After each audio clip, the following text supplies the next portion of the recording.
Today on Parents Corner, a conversation about the Harvest for the Hungry Kids Helping Kids campaign.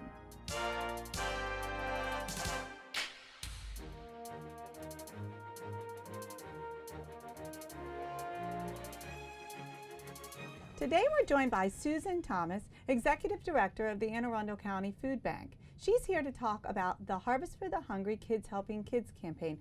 Welcome, Susan. It is so nice to see you today. I thought we'd start by, I know our viewers really like to hear a little bit about our guests, so could you tell me something about you that...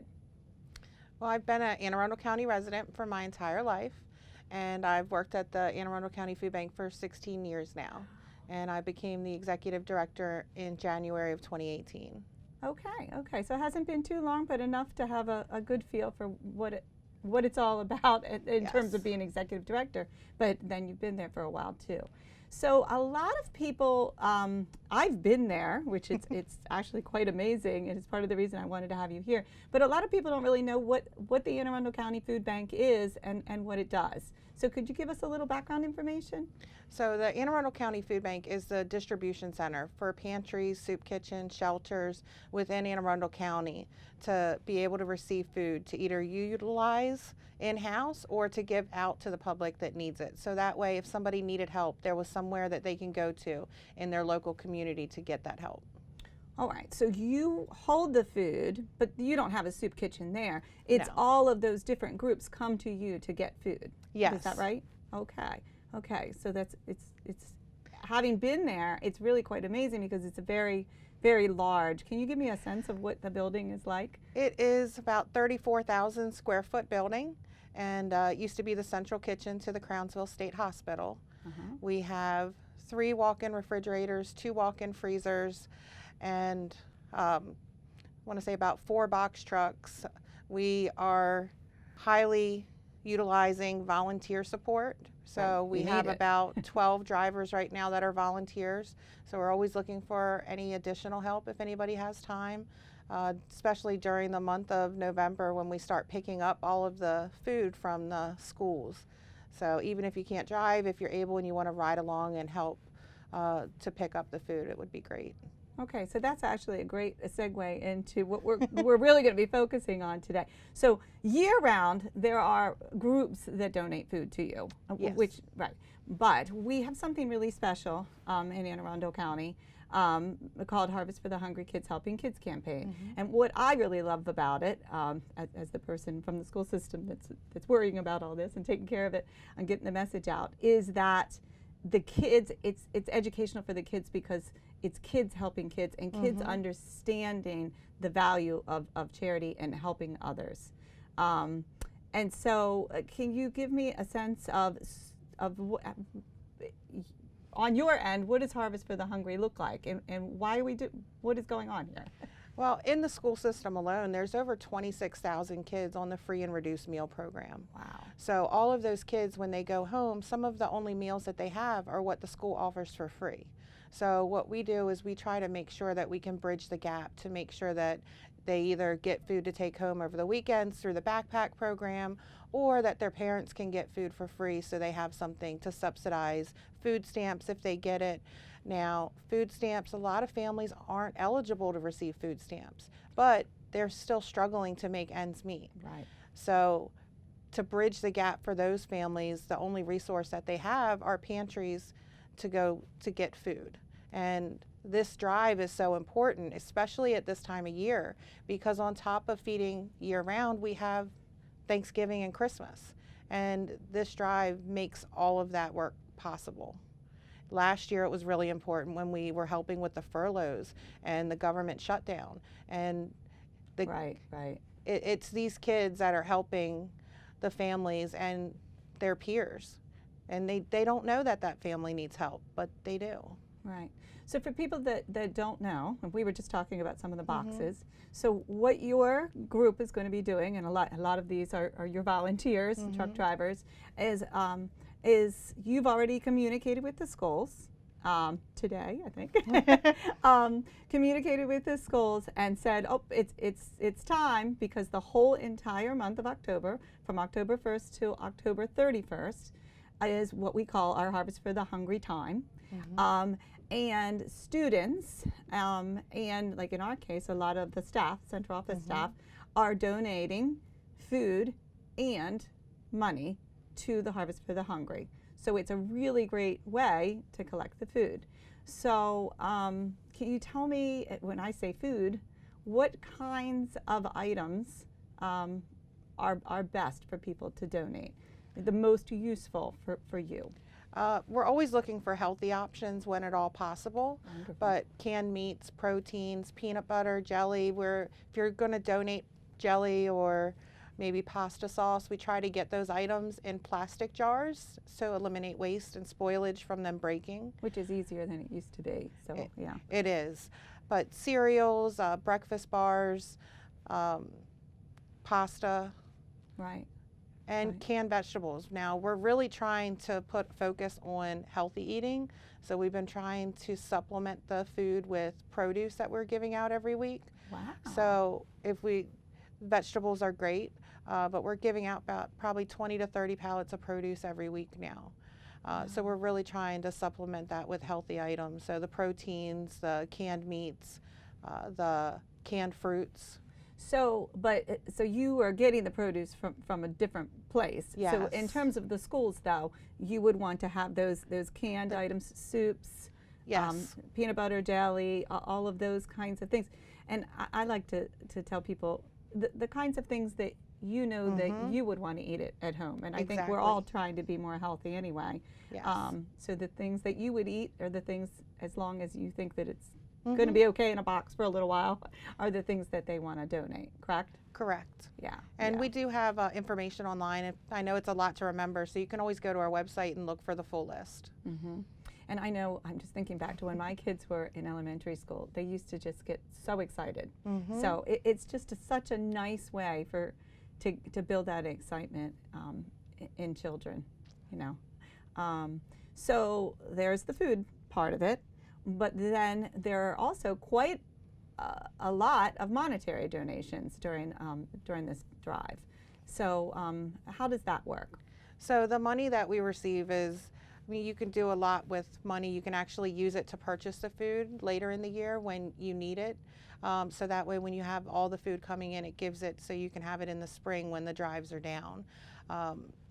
Also, it allows you to purchase the items that you might not get donated, like the baby food for our baby pantries, or senior food for the senior pantries. So we have a lot of different programs. Somebody that needs food needs everything, and we try to make sure that we're covering all of the needs of the county.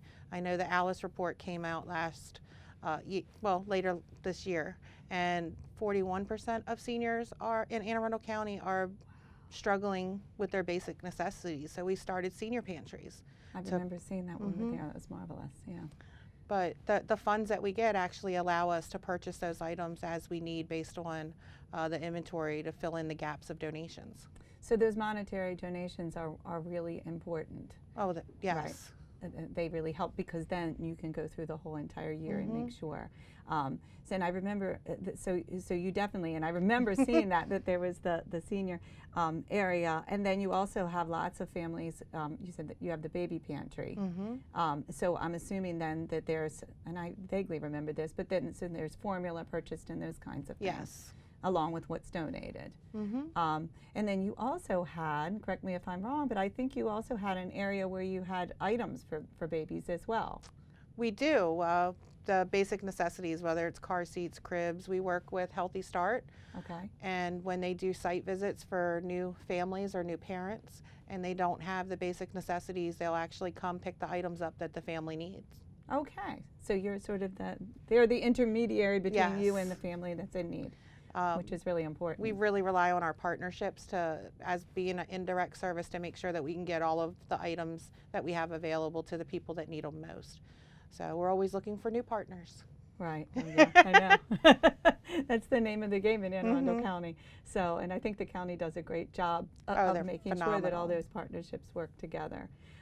So I'm trying to think back to the schools, because there's something that the schools sort of have a little bit of a competition of sorts, and it's a friendly Yes. competition. But can you tell us a little bit about that in terms of Harvest for the Hungry? So each school actually competes against each other to who can raise the most food or bring in the most pounds, the most money. And a lot of times we have a lot of the same schools that repeat every year.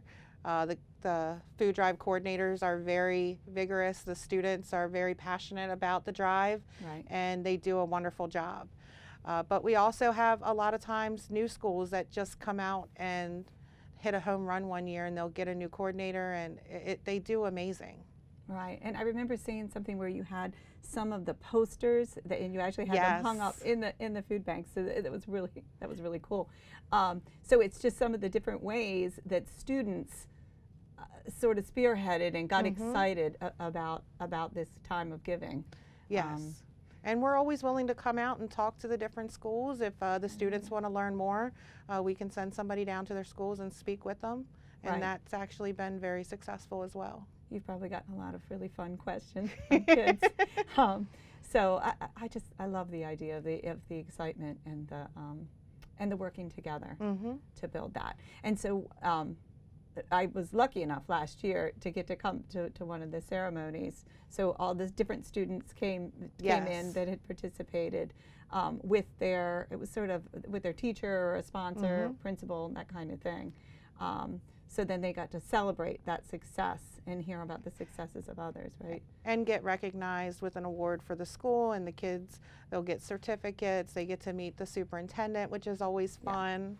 Get the picture taken. And get the photo taken. So, I mean, they deserve it for everything that they're doing. Right, right. And I think it's a really nice when you think about it, because it's in October, school's just really beginning. I mean, I'm, back to school nights and all of that. So it's a really nice way to start. Yes. Start with giving and start with that sense of community. So I'm so glad that we have you as a partner and that it works so well. It's really exciting. You talked a little bit, and I want to make sure we didn't forget it, because you talked about needing drivers for the volunteer drivers. We do. We rely heavily. We have one actual driver right now on staff. We're looking to hire a part-time driver coming up, but we rely on volunteer drivers to help bridge the gaps. And then during this food drive specifically, we're trying to add ride-alongs, people that can help with picking up all the food and expedite the pickups. Well, that's what I was just going to say. So what the drivers are doing, sometimes they're dropping off the boxes, because we have these big boxes that the food goes into. And then there's a certain pickup schedule, and they need to go out to all those 100-some schools to get. And in some cases, it's probably quite a lot. Yes, some schools will, sometimes you'll have one pickup because the school will fill up the entire truck. Right. Others you might be able to get several stops on, but having enough help is really important. Really important. It's probably very rewarding for the volunteers as well. They love it. The volunteers are wonderful. We have so many different volunteer opportunities, from the office staff to helping out on the floor, sorting the food, sorting produce that comes in. So we're always looking for more help. Wow. Okay. Well, unfortunately, we're out of time. So thank you so much for coming. I really appreciate it, and I'm so excited to work with you this coming month. So, and thank you for joining us for another edition of Parents Corner. Until next time.